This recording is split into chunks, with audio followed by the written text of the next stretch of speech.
These television lenses start with a very precise design. A diamond blade slices up a block of specially selected optical glass, while coolant prevents the blade from burning it. The slices then go under a diamond drill, which cuts several puck-sized discs from one glass slice. The operator is careful to keep waste to a minimum. Optical glass costs up to $1,000 per kilogram.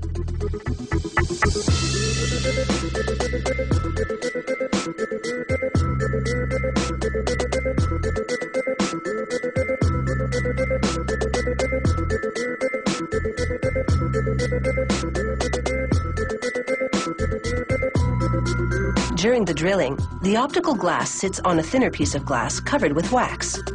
As the wax is melted, the discs are easily pulled away.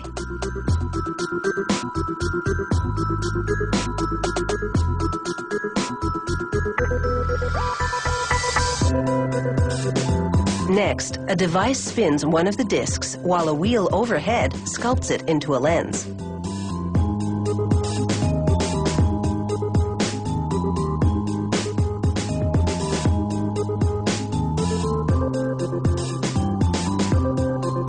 The operator checks each lens for chips, and this one looks smooth.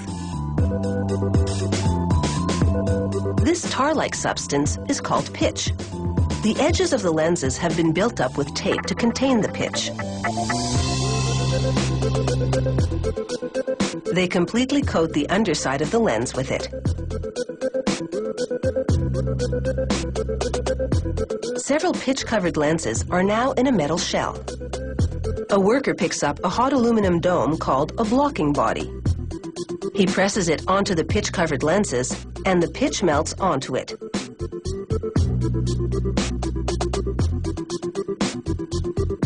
Dousing it with water causes the pitch to harden, sealing the lenses to the blocking body.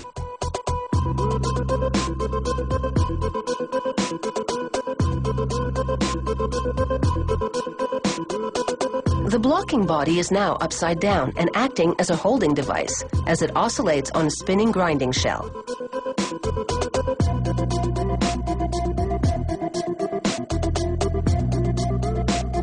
The grinding makes the surface of the lenses uniform and smooth.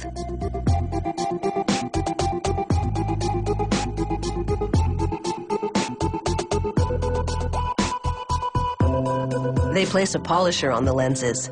It's lubricated with a very fine abrasive. For about an hour, the polisher oscillates while the block spins. Polishing makes the lenses smooth and transparent.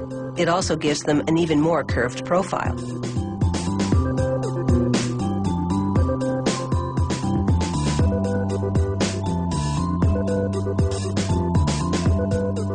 The lenses have been removed from the block, and it's time to cut the diameter down to size.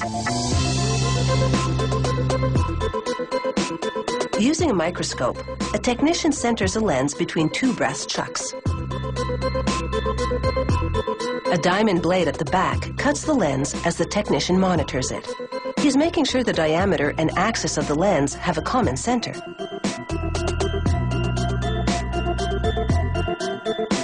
Next, they group some lenses on round racks called planets. Their universe is a vacuum chamber.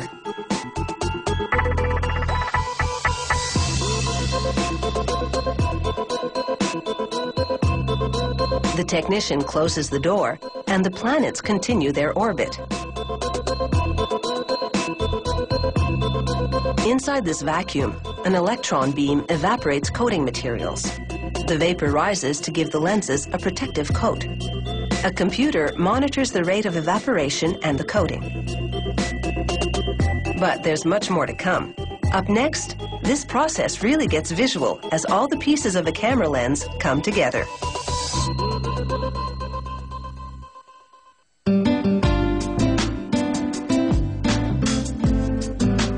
The lenses have just spent 3 hours getting a protective finish.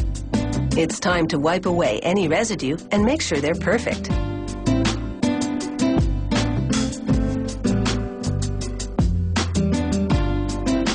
This particular lens is concave. She covers it to protect it while she cleans and inspects a lens with the opposite profile, convex.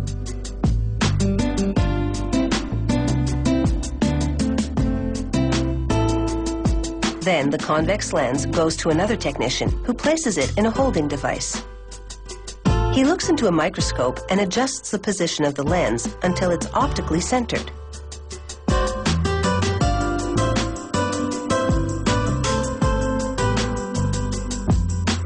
He uses wax to keep the lens from shifting in the holding device.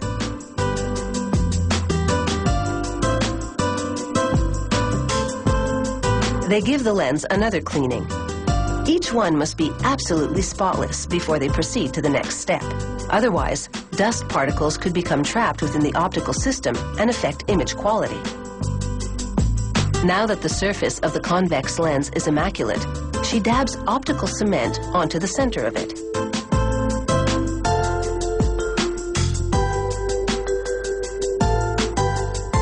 She gives the other concave lens a little more scrutiny before she cements it onto the convex lens. She applies pressure to spread the cement between the two lenses. Cementing them together means they'll be less likely to shift around in the lens barrel.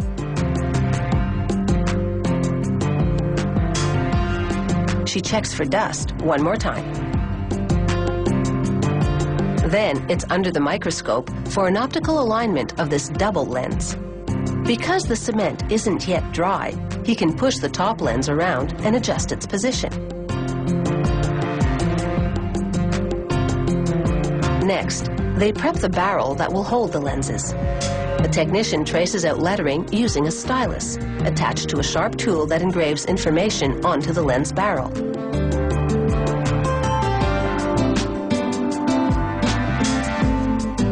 It prints technical details that will tell the photographer just what the lens will do. Things like focal length, the f number, and the size of the aperture opening. These reference points allow the user to pull a picture into focus at the desired magnification.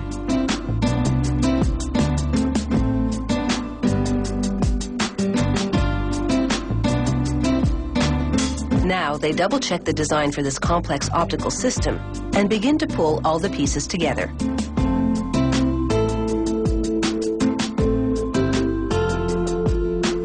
This singlet, or single lens, goes into the metal barrel first. Other lenses with various curvatures and dimensions follow.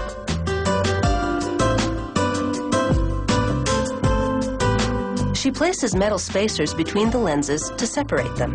Proper spacing will prevent aberrations in the image, such as blurring.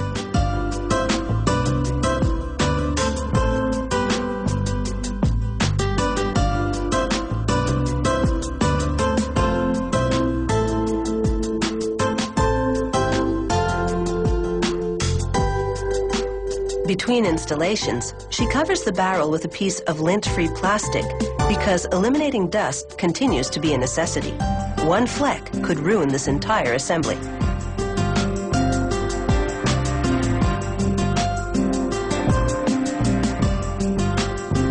Using tweezers, she coaxes the last lens into the barrel.